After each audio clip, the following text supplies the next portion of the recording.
அனைவருக்கும் நமஸ்காரம். மேடையில் அமர்ந்திருக்கும் பெரியவர்களுக்கும் மேடையின் கீழே அமர்ந்திருக்கும் அனைத்து பெரியவர்களுக்கும் குழந்தைகளுக்கும் பெற்றோர்களுக்கும் என்னுடைய நமஸ்காரங்களை தெரிவித்துக் கொள்கிறேன். இந்த புக் ரிலீஸ் எனக்கு தெரியாது. இது நல தமயந்தின்னு நம்ம குழந்தைங்களுக்கு நம்ம கதைங்களை சொல்கிறதுக்கே மறந்து போயிடுறோம். ஏன்னா வீட்டில் பெரியவங்க அப்போல்லாம் தாத்தா பாட்டிக்கிட்ட கதை கேட்ட காலம்லாம் போயிடுச்சு.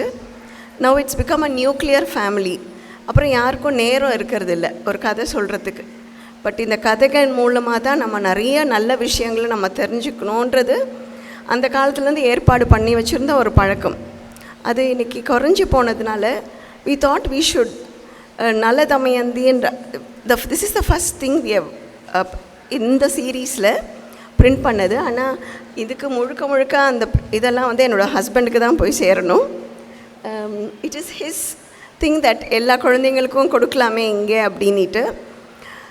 ஸோ உங்ககிட்ட நான் பேசுகிறதுக்கு I haven't prepared anything. It's going to be an extempore speech. நான் ஏதாவது தப்பு பண்ணேன்னா மன்னிச்சிக்கோங்க. மெயினாக few things that I noted. இந்த ஸ்கூலில் படிக்கிற குழந்தைங்கள்லாம் நிஜமாகவே ரொம்ப புண்ணியம் பண்ண குழந்தைங்க. ஏன்னா நல்ல விஷயங்களை கற்றுக்குறாங்க.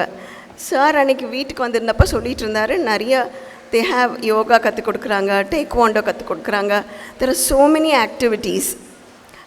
நிறைய ஸ்கூலில் படிப்புக்கு மட்டும்தான் முக்கியத்துவம் கொடுப்பாங்க. எக்ஸ்ட்ரா கரிக்குலர் ஆக்டிவிட்டீஸ் ஆல்மோஸ்ட் நெல்லாக இருக்கும் எனக்கு தெரிஞ்ச ஃபியூ ஸ்கூல்ஸ். பட் இங்கே படிக்கிற குழந்தைங்க நிஜமாகவே தே ஆர் பாக்கியம் பண்ணவங்கன்னு தான் சொல்லணும். And it is started by a visionary.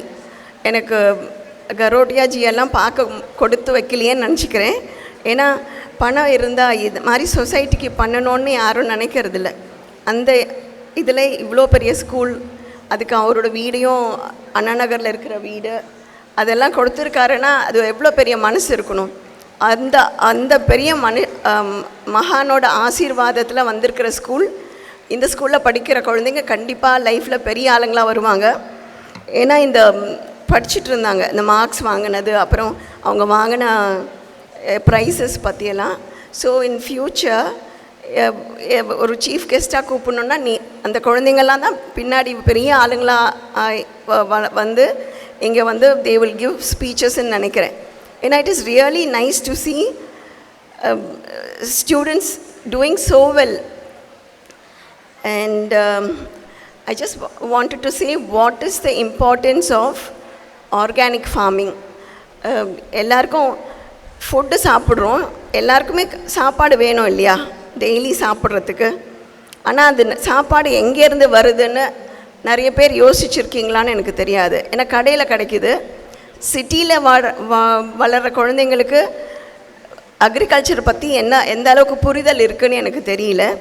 So I am just going to say few things about agriculture. இது வேத காலத்திலேருந்து வர வழிமுறை. ஆர்கானிக் ஃபார்மிங்னு இப்போ மாடர்னாக சொல்கிறோம். ஆனால் அந்த காலத்தில் ஸ்ரீராமர், எல்லாருக்கும் ராமாயணம் தெரியும். ஸோ ஒரு சின்ன இது அதிலேருந்து எடுத்து சொல்கிறேன். ராமர் வனவாசம் முடிச்சுட்டு அயோத்திக்கு வந்த அப்புறம் பரதன் ஹேண்ட் ஓவர் பண்ணுறார்.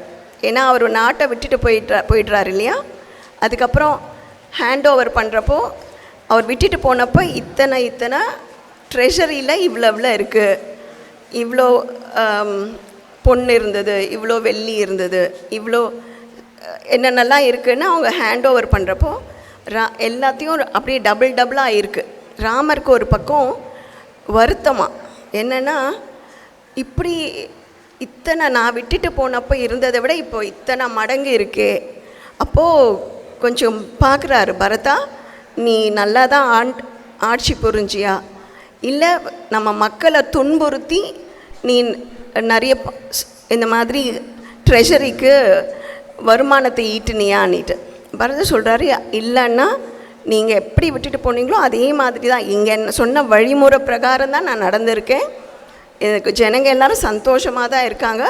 ஆனால் எப்படி பின்ன இவ்வளோ அபரிமிதமான வருமானம் எப்படி வந்திருக்கு கேட்போம் இல்லையா.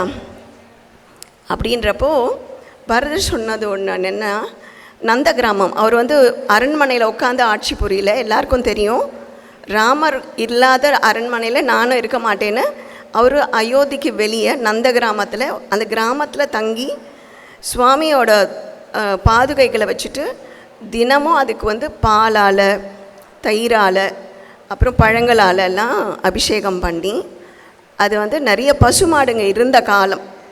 அப்போ வந்து இந்த மாதிரி வெட்டுக்கு போகிறதுக்கெல்லாம் அப்போல்லாம் எதுவும் கிடையாது. இன்றைக்கி ரொம்ப கொடுமையான விஷயம், நம்ம நாட்டில் வந்து பசுமாடுங்களெல்லாம் வெட்டுக்கு அனுப்புகிற ஒரு கொடுமை நடந்துகிட்ருக்கு. அப்படியெல்லாம் அந்த மாதிரி இல்லாத காலத்தில் அந்த விவசாயிங்கள்லாம் எடுத்துகிட்டு வந்து எல்லாம் கொடுப்பாங்க, பால், தயிர் எல்லாம். அதெல்லாம் அபிஷேகம் பண்ணி அது ஓடுமா. ஓடுறப்போ அங்கே இருந்த அந்த பசுமாட்டு சாணத்தோடையும் அதோட கோமியத்தோடையும் கலந்து வயலில் எப்போ என்ன விளைச்சல் இருந்ததோ அதை விட 3 மடங்கு விளைச்சல் வந்து தான். இதுதான் ஆர்கானிக் ஃபார்மிங். இது வந்து பெருசாக இதுக்கு மேலே ஒன்றும் சொல்கிறதுக்கே இல்லை. ஏன்னா நம்ம பசுமாடை வந்து நம்ம கோமாதான்னு ஏன் நம்ம கொண்டாடுறோம்? ஏன்னா அந்த கோமாதாக்குள்ளே எல்லா தேவதைகளும் குடியிருக்காங்கன்னு, 33 கோடி தேவர்களும் குடியிருக்காங்கன்னு சொல்லுவோம். இன்றைக்கி we are telling it as microbes, beneficial microbes. அந்த பசு மாட்டு கோமியம், அதோட சாணம், அதோடலேருந்து கிடைக்கிற பால், தயிர், நெய், அதோட கொஞ்சம் வெல்லம் சேர்த்து கலங்குனா அதுதான் ஜீவாமிர்தமாக யூஸ் ஆகுது. அதை எடுத்துகிட்டு போய் நம்ம வயலில் கொடுத்தோம்னா பூமி மாதா ரொம்ப சந்தோஷப்பட்டு அபரிமிதமான விளைச்சலை கொடுக்குறாங்க. ஸோ இப்போ இதுக்கு வந்து நம்ம இன் அக்ரிகல்ச்சர் இப்போ நீங்கள் நிறைய படிச்சிருப்பீங்க, பெஸ்டிசைட்ஸ் அன்னிட்டு. Pesticides, weedicides. Sites something that kills. So we don't use weedicides or pesticides. Instead we use பூச்சி விரட்டி, அப்புறம் களை கட்டுப்படுத்துறதுக்கு. We do not kill anything. We only chase them away. அது பெரிய டிஃப்ரென்ஸ். ஆர்கானிக் ஃபார்மிங் இப்போ ஒரு ஹைப் ஆகிடுச்சு. ஆர்கானிக் ஃபார்மிங் பண்ணாங்கன்னா அது நிறைய விலை வச்சு விற்பாங்க, அதனால தான் அப்படி பண்ணுறாங்கன்னு. அது அப்படி கிடையாது. ஏன்னா இதுக்கு போடுற எஃபர்ட் இஸ் மச் மோர். கொஞ்சம் வருஷம் அதுக்கப்புறம் பூமி வந்து அப்படியே குளிர்ந்து போய் அவங்க நிறைய அபரிமிதமான விளைச்சலை கொடுக்குறாங்க. சிக்கிம்லலாம் they made it complete organic. Everything is organic there. Any government that really cares for the people should make it mandatory. ஆக்சுவலாக இப்போ மோடி ஐயா நிறைய பண்ணுறாரு. நம்ம prime minister is doing lot for organic farming. அது எத்தனை பேருக்கு இங்கே தெரியும்னு எனக்கு தெரியாது. But we should be very thankful for such a great PM. He is a godsend to us. And if anybody wants to, in schools-la நான் ஒரு சின்ன ரெக்வெஸ்ட் வைக்கிறேன், please start an agricultural club. எல்லாத்துக்கும் கிளப்ஸ் இருக்குது. ஆனால் நம்ம சாப்பாடு எங்கேருந்து வருதுன்னு நமக்கு தெரிஞ்சுக்கிறது. குழந்தைங்க சின்ன வயசுலேருந்தே, ஏன்னா எங்கேயாவது போகிறப்போ கேட்போம், உங்களுக்கு என்னவா ஆக இஷ்டம்னா டாக்டருக்கு கையை தூக்குவாங்க, அப்புறம் என்ஜினியருக்கு கையை தூக்குவாங்க, அப்புறம் ஏஐ. இப்போ புதுசாக everybody wants to become and AI படிக்கணும் அப்படின்ட்டு எல்லாரும் படிக்கலாம். அப்புறம் பசி எடுத்துகிட்டு அப்புறம் டேபிள் மேலே போய் உட்காந்துட்டு என்ன சாப்பிடுவோம்? கேப்சியூவில் சாப்பிட முடியுமா? வி நீட் குட் ஃபுட் இல்லையா? ஸோ நல்ல ஃபுட்டு வேணும்னு நினைக்கிறவங்க விவசாயத்தை பற்றி தெரிஞ்சுக்கோங்க. I'm here. As long as I'm alive, I want to teach about farming. You are most welcome. And இந்த ஆப்பர்ச்சுனிட்டி கொடுத்ததுக்கு ரொம்ப நன்றி. Thank you.